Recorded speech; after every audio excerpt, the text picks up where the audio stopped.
inside out. We're gonna rock this town, make 'em scream and shout.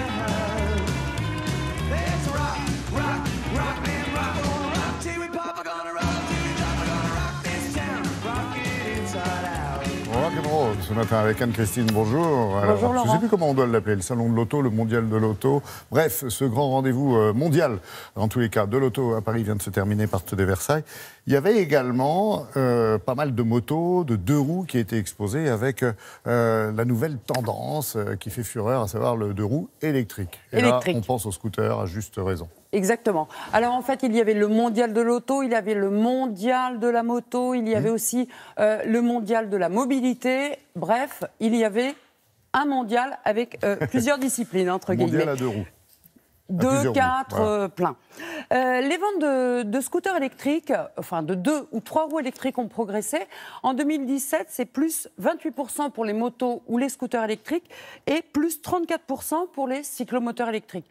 Alors, on explique le chiffre plus important pour les cyclomoteurs parce qu'il y a aussi en libre service tous ces scooters qui sont des 50, en fait. Bon, ça ne représente pas encore beaucoup, une part importante du marché, puis ça représente uniquement entre 1 et 7%, 1% pour les motos et scooters et 7% pour les cyclomoteurs. Nous nous sommes donc intéressés aux scooters électriques, présents donc au mondial, et vous allez découvrir des 50 et des 125 cm3 avec 2 ou 3 roues. Et on va découvrir une société qui est allée plus loin que la conception de l'engin électrique, entre guillemets. Elle a pensé à l'utilisation, c'est-à-dire à la recharge du scooter.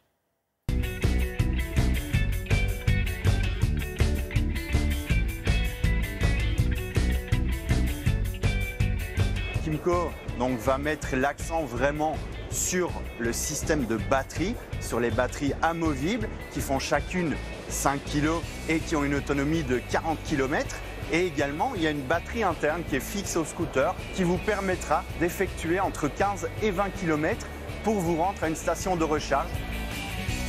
Il y a 3 solutions pour recharger vos batteries. La première, c'est une prise de recharge directement sur le scooter. La deuxième, c'est les bornes de recharge qui vous permettent également de recharger ces batteries. On a également un chargeur de type rapide qui est proposé en option avec un socle de recharge et qui vous permet en moins d'1 heure de charger 100% de votre batterie. La marque New est une marque chinoise qui a des moteurs électriques Bosch intégrés dans la roue, ainsi que des batteries faites par Panasonic et LG qui sont intégrées sous le plancher du scooter. Nous avons des nouveautés au mondial de la moto. Nous montrons aujourd'hui le NGT, qui est donc un équivalent 125, qui nous permet d'atteindre la vitesse de 70 km/h maximum, ainsi que d'avoir une autonomie de 100 km minimum.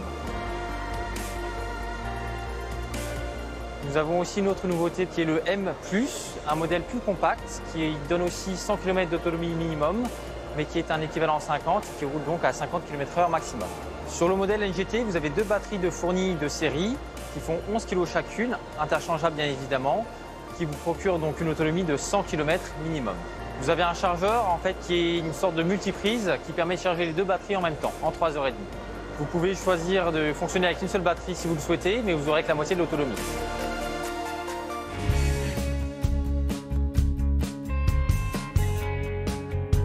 Nous faisons essentiellement des véhicules de catégorie 125 qui ne sont pas très répandus. Ce sont des véhicules qui montent à 100 km/h pour l'Excity 125 et 120 km/h pour l'Excity 125+, et qui ont une centaine de kilomètres d'autonomie.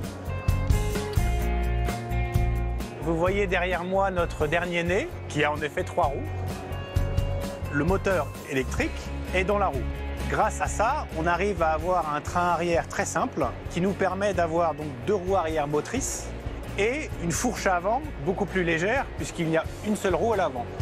Et on a un coffre sous selle et on a un câble qui fait 3 mètres de long et qui va aller se brancher sur n'importe quelle prise domestique. Et la plupart des clients en fait rechargent la nuit.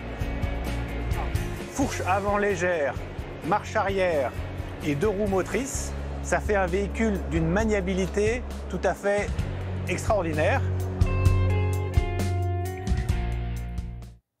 Bref, il y a encore du progrès à faire côté recharge. Oui, c'est pas évident parce que les batteries amovibles, on se dit c'est pratique, on peut les recharger chez soi si on n'a pas de garage. Sauf qu'est-ce que le soir, on a envie d'avoir les batteries, les packs d'eau, etc. Pas forcément. Si on habite au 4e sans ascenseur. Donc, c'est pas encore mature, on va dire. C'est un peu le même problème que pour la voiture. Quand on pourra recharger très facilement et partout, les ventes décolleront encore plus. Et en plus, c'est cher. Et Merci en plus, beaucoup. c'est cher.